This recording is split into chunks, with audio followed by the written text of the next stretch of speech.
A major exhibition is currently underway in Port Erin to mark the 130th anniversary of Port Erin Marine Laboratory. The Marine Lab first opened on a site on Mortuary Beach, Port Erin, in 1892, and the Winkle Pickers exhibition charts the story of the laboratory from the opening of the original buildings, the move in 1902 to the well-known site on the southwest of Port Erin Bay, through to its closure in 2006. The title of the exhibition, The Winkle Pickers, refers to the nickname that many residents of Port Erin gave to those who worked and studied at the laboratory. So this could be an odd one-out competition.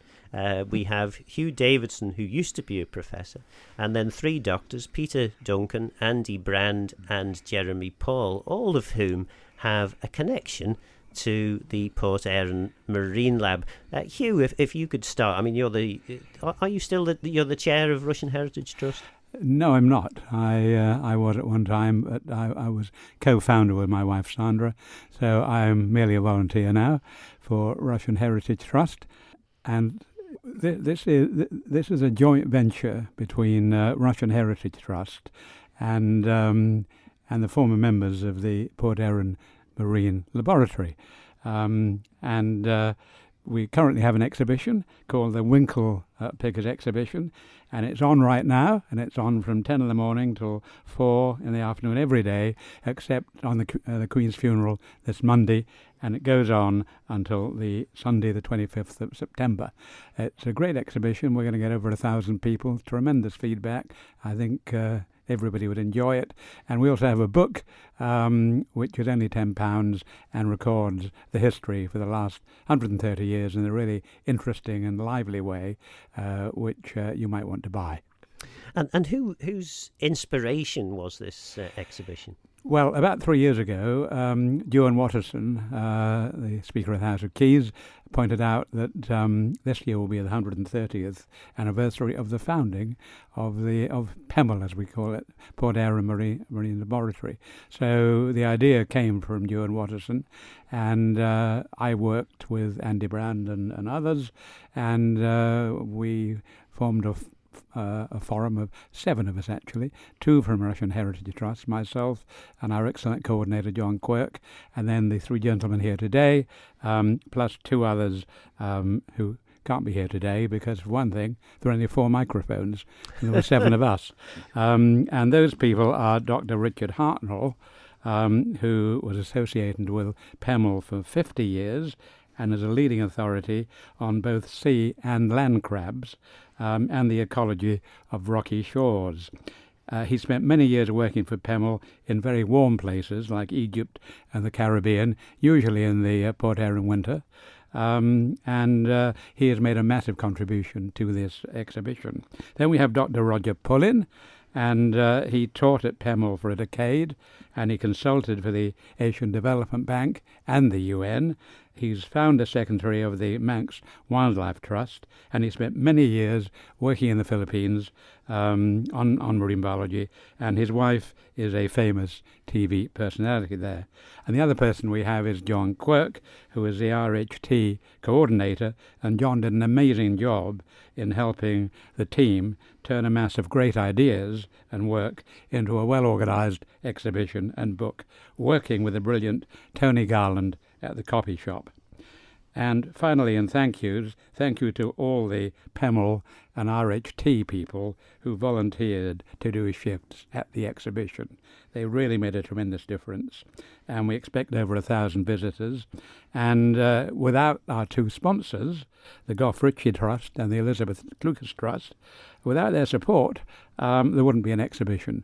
And both Gough Ritchie Trust and Elizabeth Lucas Trust have supported us from the very, very beginning when we started in 8 or 9 years ago. So thank you very, very much to both of them. So Andy, I think it might be an appropriate time then to talk about the Port Erin Marine Lab. I mean, it was such an important and iconic institution in terms of Port Erin. It had a massive impact not least on local tourism.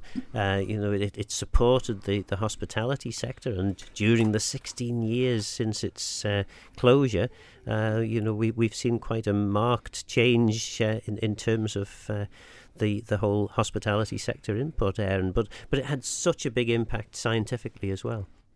Yes, indeed. I mean, I came here in 1966 when it was already been going for 70 years, but it was still it was a research department at that time. But in the early 70s, Liverpool University established a School of Biology, and we had undergraduate students who spent their final year in Port Erin, and that started off, the first year there were 9 of them, but within a few years there were over 40 a year staying for the whole year in Port Erin.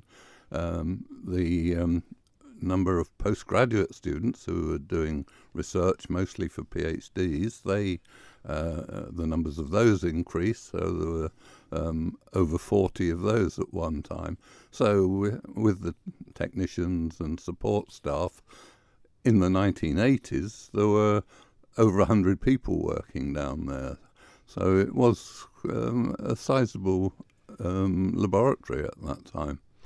And why, for those who aren't scientists, don't know anything about research or any of this, why was an institute like that required? I mean, surely to goodness you can get samples from the sea and then just take them into a laboratory in a normal big university somewhere, and that would be fine. Why was it so important?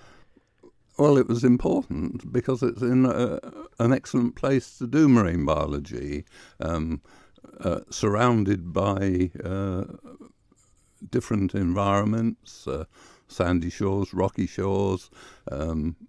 We had small estuaries as well. We had ships that were capable of operating throughout the Irish Sea. So it was really an excellent place in which to study marine science. And presumably it was located in the Isle of Man, not just because of the geographical advantages that the island had in terms of having so many habitats, but also I presume that at the time that it was shifted, because originally it was it in North Wales to start with, and then it moved to the Isle of Man. Presumably as well, pollution would have been maybe a problem at some point, and it was felt that if you want to study a pristine marine environment, you didn't need to have a big river full of chemicals next to it. I don't think that actually came into it at the time. The laboratory was set up by Professor Sir William Herdman, and it was really a Victorian gentleman's club at the time, and they established a field station on Puffin Island off the coast of Anglesey. But that was a very small island, limited marine environments, and also not easy to get to, and no accommodation. And so after 5 years, Herdman was looking for somewhere different, and he hit on the Isle of Man and came over here and persuaded a Manx hotel owner to build a small laboratory, and that was how it started. But the original laboratory was on the beach in Port Erin, the beach which is now called Mortuary Beach. It wasn't called that at the time, but after the lab was there until 2002, and then the bigger laboratory was built with funding from the Manx government on its present location. 1902, I presume. Sorry. Yeah. Sorry. Yeah. It's easy to what's a century between friends? Peter Duncan, then, I mean, you would have been one of those students who had a forced visit to the Isle of Man for a year. What I mean, can you remember that far back? What did you think at the thought of having to spend a year on the island? Well, to be honest, I wasn't. I studied at Glasgow, and at the time, although I was interested in marine biology, I studied zoology, and actually Glasgow had the Millport Marine Biological Station, which in some ways is very similar. And so I did experience that. It wasn't quite a year of purgatory on a small island, but it was certainly a pretty intensive courses. But I always refer to Andy as my academic grandfather, because my supervisor during my postgrad had studied at Port Erin Lab, so I knew it well. And Andy was my external examiner, as they call it, for my PhD thesis. So I knew Port Erin very well. And actually, I was working in Australia when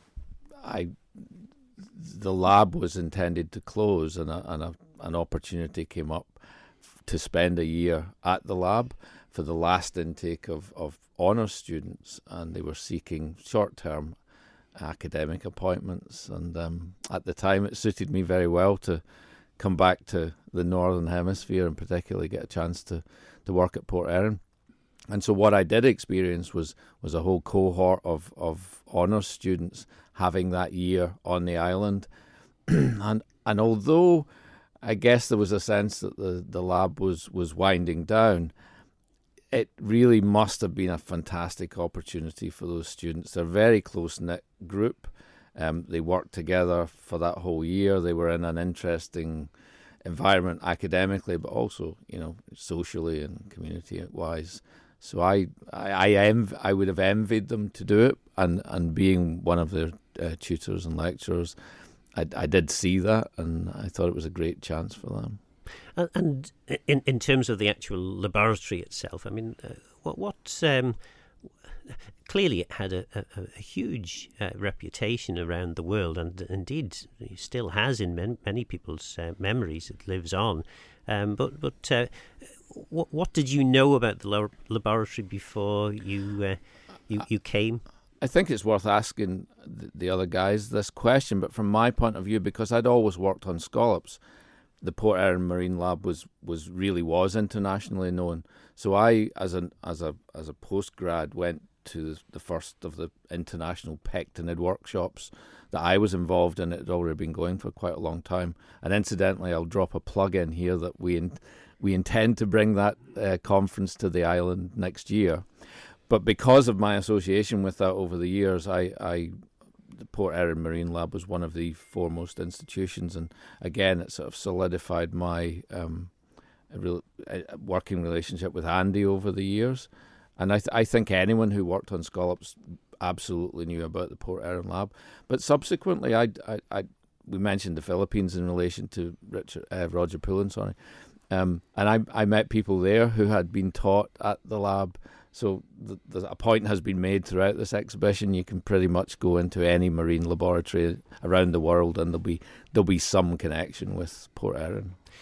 Jeremy, Paul, they taught drawing and painting, did they? No, not really.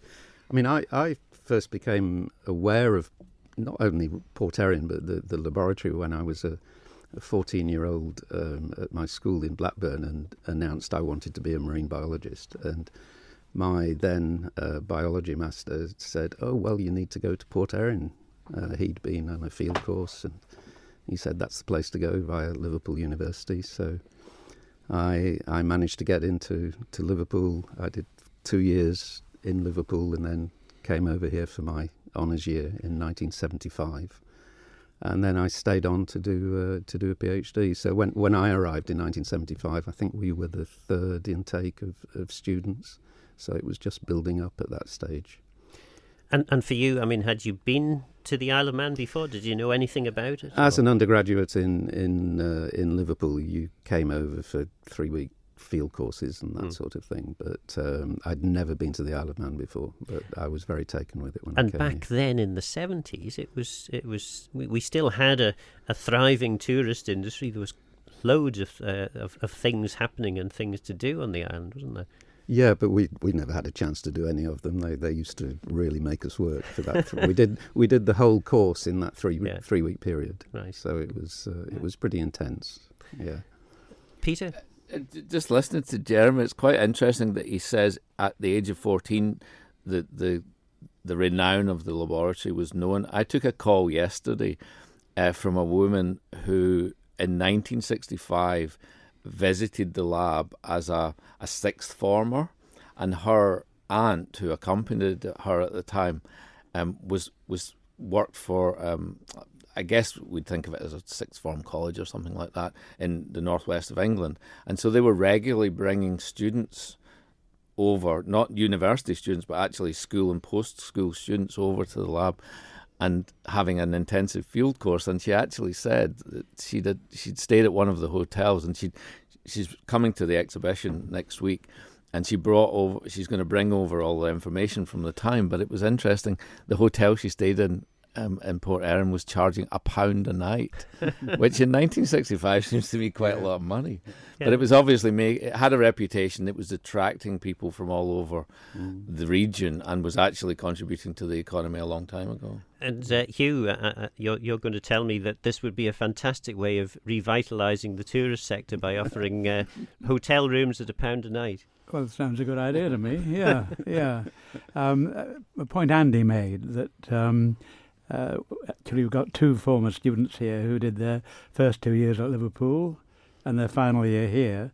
And this final year was pretty hard to get into because you mentioned there were, 40 students? And I think there was over 300 applications. Yeah, so we had 1 in 8 or something got in. In the 1980s, Liverpool University had more applications to do marine biology than any other science subject.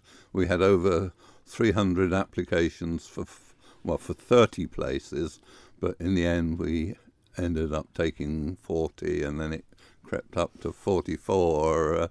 But that was the sort of level of demand. So we were able to pick and choose good students, and our students were always very keen.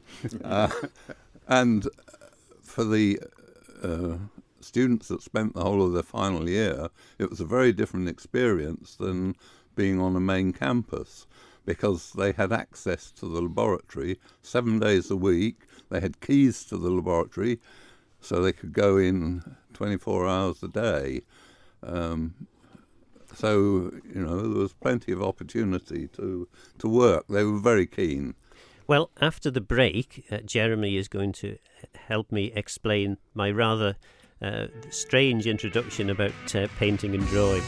So, Jeremy, tell us about why I was referring to painting and drawing for those who don't know your work. Well, after I finished my PhD, I did manage to work as a marine biologist in Spain, and then mostly up on the west coast of Scotland. And then I moved back to the island in 1989. And a year or so later, I wouldn't say I gave up marine biology. It was rather marine biology gave me up. And I'd made a bit of a sort of an inroad into pursuing a career as an artist, having been unemployed once before from marine science, which is what happens to a lot of marine biologists during their career. So I then decided to stay on the island and pursue my life as an artist. But I've kept sort of very close contact with people at the lab. I mean, talking about the life there as a student, when I was at Liverpool and you announced that you were going to the Isle of Man for your final year, a lot of other students said, "What? Where? Why?" But we were a very small group when we came over. There were only 14 of us. And it wasn't only the fact that the lab was available all the time, but the lecturers and staff were available all the time, which is a completely different experience from being in a big university campus. And also at that time, the staff there weren't that much older than us either. So we not only had a fantastic experience doing the academic work, but also the whole social aspect of working at the laboratory was incomparable really from anywhere else. And, I'm still in touch with all my cohort of students all these years later. So, and most people's awareness of the marine environment at best would probably get as far as the interaction between the land and the sea, where people can see rock pools and they will bathe and they'll have their feet on the sand and things. But is it something like 85% of Isle of Man territory is seabed, which is a vast amount of a vast area, vast habitat, isn't it? And most people just all we really see is the blue surface. Yes, we as students there, both as undergraduates and postgraduates, we were incredibly keen. Almost to the point of being obsessed. We would be down in the lab until 10 o'clock at night, sort of thing, and then go to the pub. But and just the amount of information and knowledge that you accumulate through interacting with the staff and other students doing different projects as well. There was a great sort of support network within the laboratory, so you weren't just concentrating on your own particular subject. Mine happened to be scallops. You've got 3 scallop biologists here.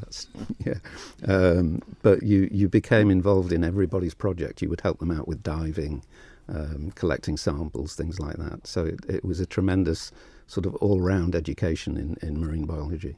And Peter, I think it's an interesting point that Jeremy raises, and you raised earlier, the fundamental difficulty of exploring the marine environment, because most people just see it as a grey wobbly thing out the windows most of the time. But the fact that you concentrate so many people in one place and have the kind of access that Jeremy was talking about 24/7 with all the lectures, etc., for over 100 years has meant that the baseline of data that we have for the surrounding waters is really phenomenal. And the application of that data continues up to this day. And I think the island has been successful, not only just for its size, but internationally and regionally, in what it's done, because it has relied upon that really high quality of data that we still maintain. And the echoes of the lab have meant that we've retained that long-term data set, and I think we can see it in what we do today.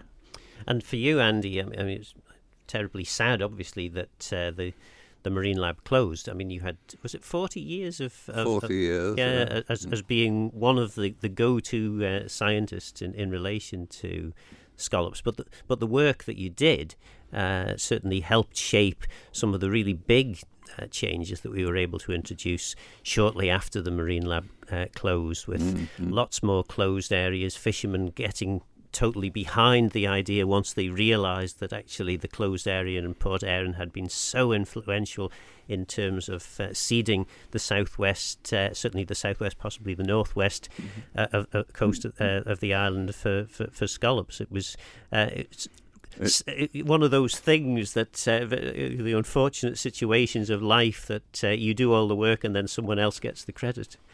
Well, no, there's only ever one person that does it first, so I can take some pleasure from that. But it took me 10 years to persuade the local fishermen.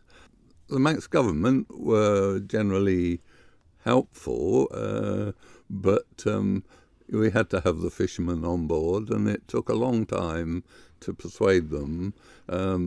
But once that first area was closed, again, it took a few years before the stocks built up inside the area, and the fishermen came to realise that there were all these young scallops that were swimming out of the area, and they were fishing along the line of buoys. So there was this spillover effect.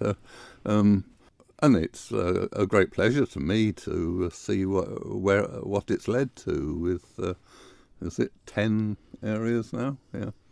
And in terms of that whole, 40 years of study, what would you say was the breakthrough moment for you? Was there any particular thing that you got out of bed that morning and thought, wow, I've just done something amazing here? or was it all like that? No, it was all like that. No, I mean having a closed area adjacent to what is arguably the most heavily fished area probably in the world for scallops, you've got this wonderful situation for studying an unfished area compared to a very heavily fished area. So that, I used to refer to it as my crown jewels, because it enabled me to get a lot of research money, not just from the Manx government, who was supportive throughout, but from European sources and from the British MAF. So we were able to do a lot of work on fishing impacts using European money. Hugh, you were trying to come in there. Yeah, it's an interesting topic, I think, and can I just put it into a wider perspective? We're a small place, but we've got a tremendous record of innovation in many, many areas. And I mean, for example, the Laxey wheel is quite remarkable, but I'm afraid we let it get into rather a poor state of repair. We have a totally unique Victorian railway system consisting of steam, horses, and electric. And yet the horse trams are only stopping at Broadway. And we have a bit of a habit of taking our crown jewels and not dumping them into the sea, but putting them into a box somewhere. And this is another example of it, where we are a small place, Port Erin, becoming world class in marine biology. And so, relating to what Andy and the rest of you were talking about, just looking at this as the marketer, even though we don't have a building or an operation now, we've got a very, very strong brand which lives in people's minds. We've still got an international reputation in marine biology. We've got a unique geographical position right in the middle of the Irish Sea. It should be the Manx Sea, because, Ireland and the UK are just on the fringes, and we're right in the middle of the United Kingdom. So isn't there a way to capitalise on this past heritage and brand position and our geographical position to move towards a world-leading situation in certain areas? I mean, probably you're the best person to answer this one, Peter, I think, because you're in the seat, Yeah, I think you're right. It's perhaps less of a bricks and mortar presence in that sense, but maybe that's the way the world is going anyway. But I would certainly agree that the reputation that the Port Erin Marine Lab established, particularly with scallops, but more generally, is maintained because subsequent to the lab closing, the contract for government science was awarded to Bangor University, and that's continued since 2007. So that's an ongoing, and science needs that continuity of long-term data. So we have that now, and the work being done with Andy's still been involved in this sort of thing. So we still have the continuity of people and of the outputs, and that reputation is still valid internationally because of the history and the present commitment by government to basic science, I think. And the Isle of Man remains a field leader, really, in terms of scallop management. Yeah, I think so. I mean, we subsequent to the lab, we've talked a little bit about the marine nature reserves and how the fishery closures led to that situation. But Ramsay Bay is probably the post-lab jewel in the crown, because the things that Andy mentioned, the ability to have control within an area and a fixed number of fishermen, good data to support it, and actually monitoring it over years, has meant that has become a model not only for the rest of the territorial sea in terms of scallop management. The lessons learned there have been applied throughout, but it's also one that we promoted internationally. And indeed, there was a paper published by Isabel Bloor from Bangor University that we were all involved in just last year, which highlights that kind of idea of that rare thing of having an area that you can manage and control and collect data on, and you present it. It's not a laboratory, but the sea isn't a laboratory in that sense, so it's very difficult to do it. But the ability to have that laboratory type situation in the Isle of Man, starting with Andy's work and continuing there, is still a really powerful thing and rare. And for those who don't know, the Ramsey Marine Nature Reserve has various zones, hasn't it? There are certain zones that are completely closed off and other zones that are fished. How does that actually work? Well, indeed, and in fact, it absolutely harks back to how Andy set it up and those 10 years of working with the fishing industry to establish it as a benefit. So when Ramsey Bay was established as a marine nature reserve by Fiona Gell, the fishing industry was certainly receptive to it, but there was a trade-off between fishery benefit versus conservation benefit. So as you said, there were 5 zones set up within Ramsey Bay Marine Nature Reserve, one of which is roughly half the size of the whole area, was dedicated to fisheries management so that the fishermen could gain access to it.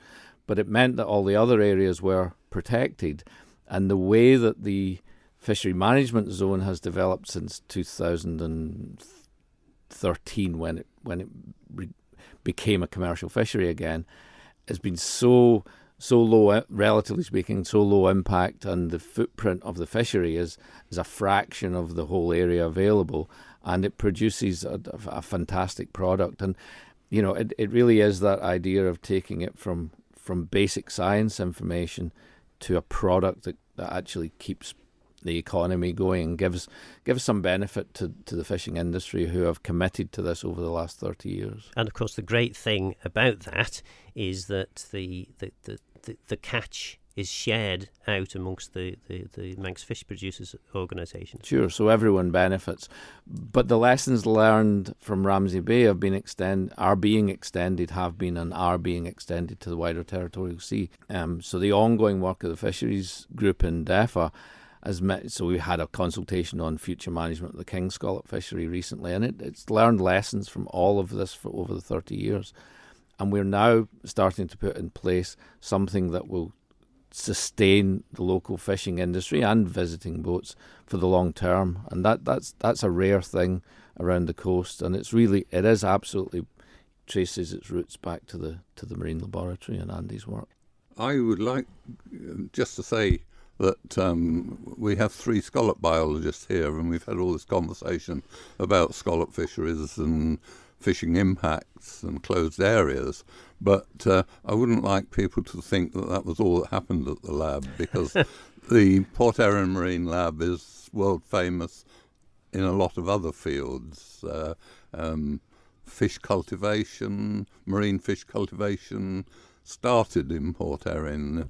When you go to the restaurant and get your sea bass that is reared in the Mediterranean nowadays, but the principal work on which that was based was done at the Marine Lab in Port Erin, with work on plaice back in the 1950s. Rocky shore ecology, the lab has a tremendous reputation for that, and a lot of other fields as well.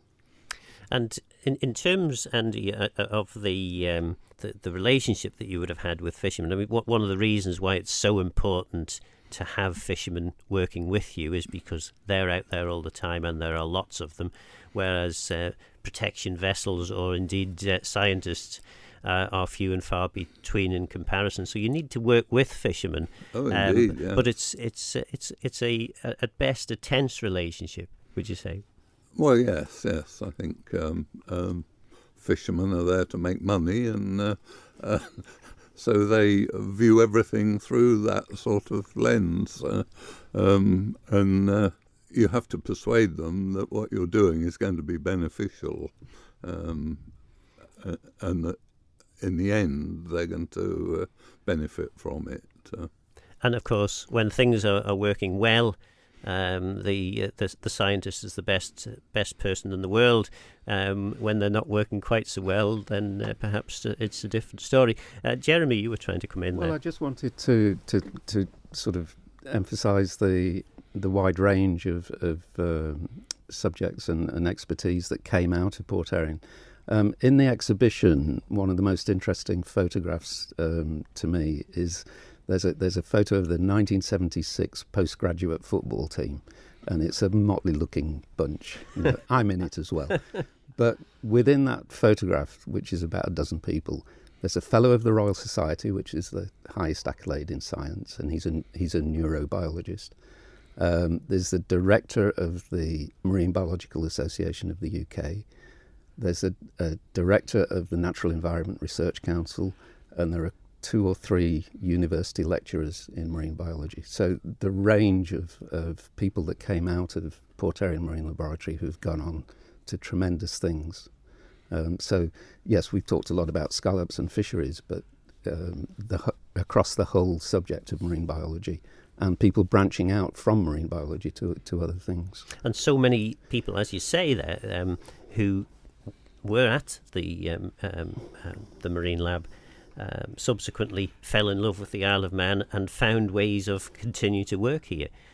Yes, I mean, I think Andy worked out there's something like 60 undergraduates still here on the Isle of Man doing all sorts of things. Quite a few accountants and financial sector, but IT. There's a GP. Yes, Yeah, one GP. Yeah. But I suppose what that does, though, is it does instill a better understanding of the natural world throughout the community, regardless of what people do. And I think that's a really important consideration for the future of the Isle of Man. If we think of it in biosphere context, the more people who are aware of the fantastic environment that we have, whether it's marine or terrestrial, and are therefore aware and can contribute to it, I think is really important. You made the point about scallops and how we've been dominated by that from our professional points of view.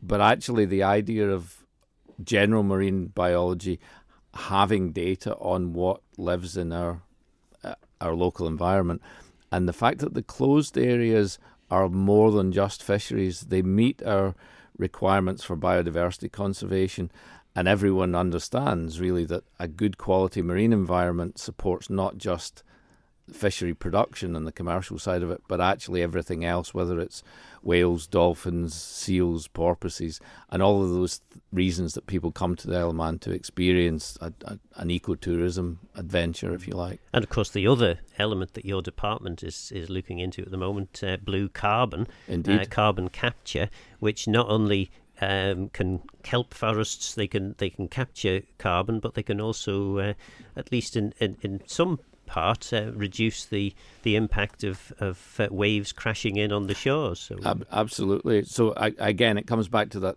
fundamental idea that a high quality marine environment, which requires understanding and protection, has benefits to our society that we don't even think of. Even things like sewage treatment, okay, not perhaps the most pleasant of circumstances, but we've got to a positive position where we relatively, there's very few places that we release raw sewage into the environment now, but it goes out as treated, but it still gets processed by the marine environment, and that requires high quality marine systems in order to do that efficiently.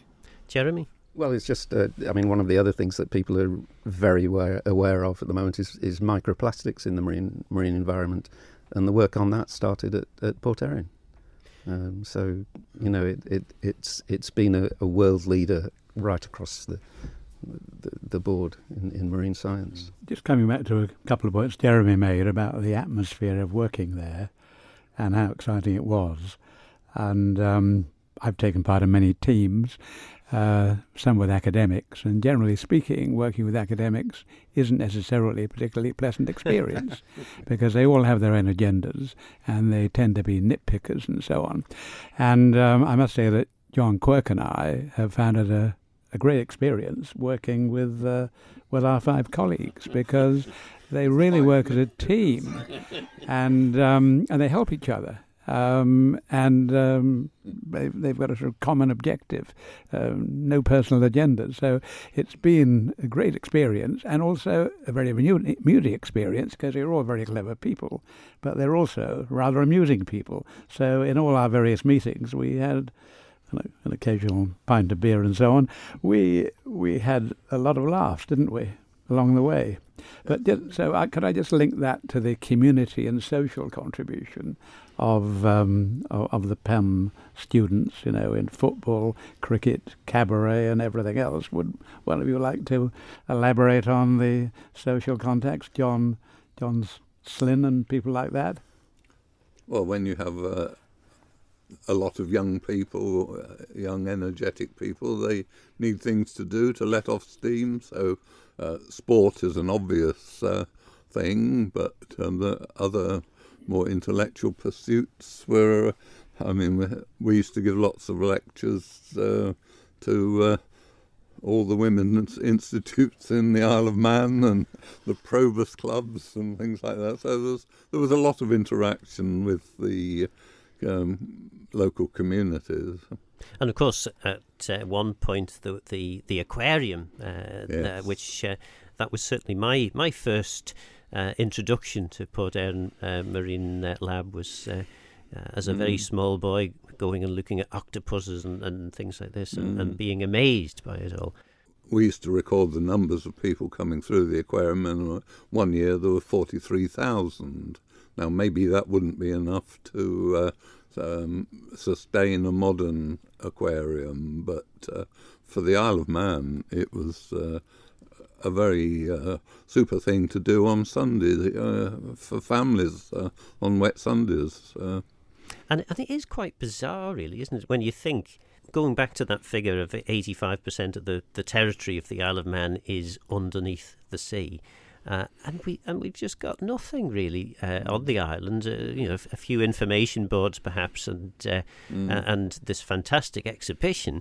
But occasionally, I was about to say we've got nothing. And here there's a list of things that we do have.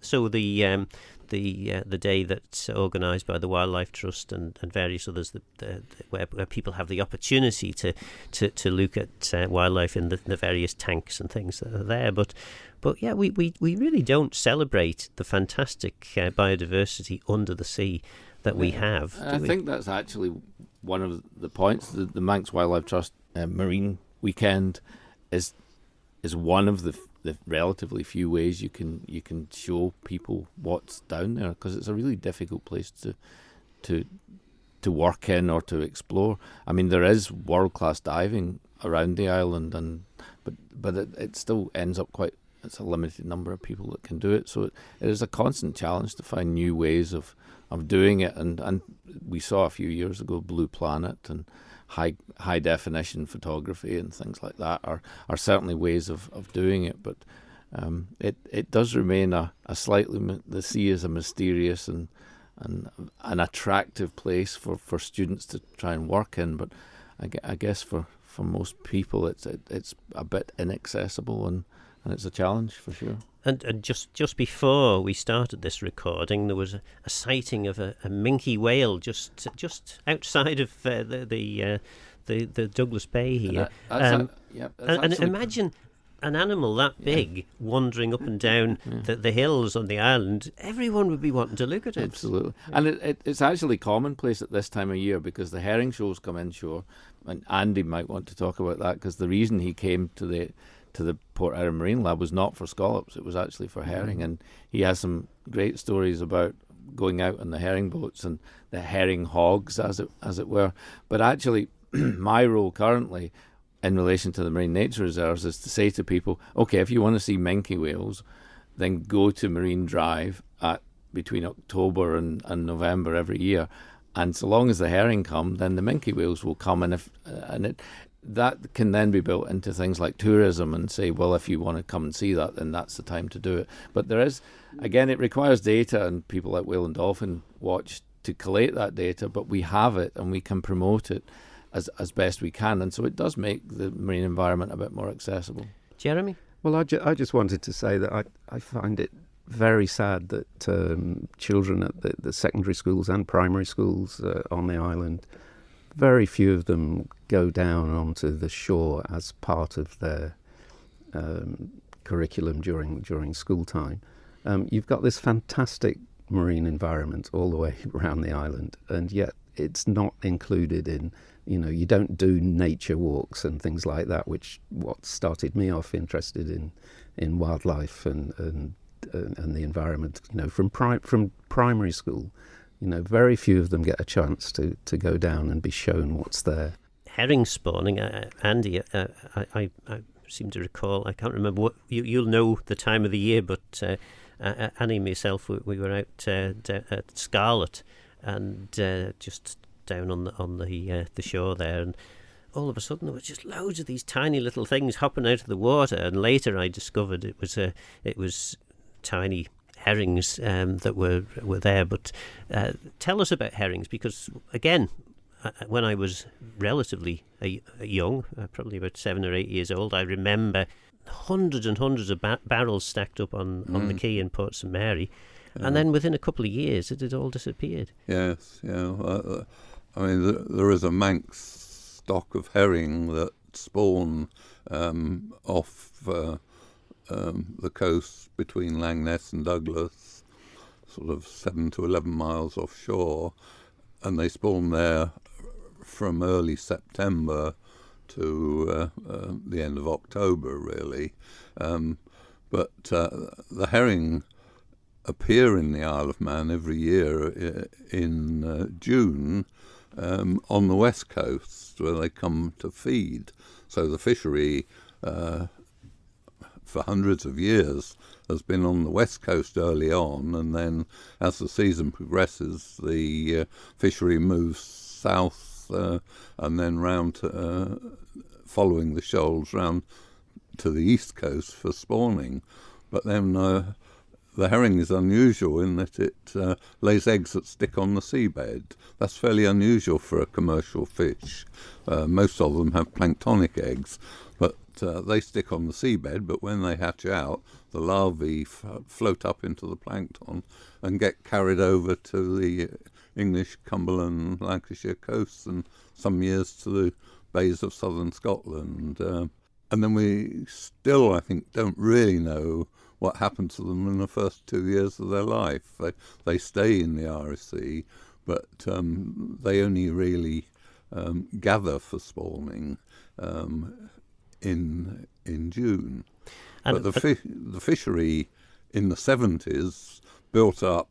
There was a series of really successful year classes, and if you get a successful fishery, that attracts more boats the next year, and so the stocks went up, but then so did the fishery, and then the stocks collapsed, and then the fishery was limited by a total allowable catch, and it has built up a little bit since then, but by then there are a few boats that have the gear to fish for herring nowadays.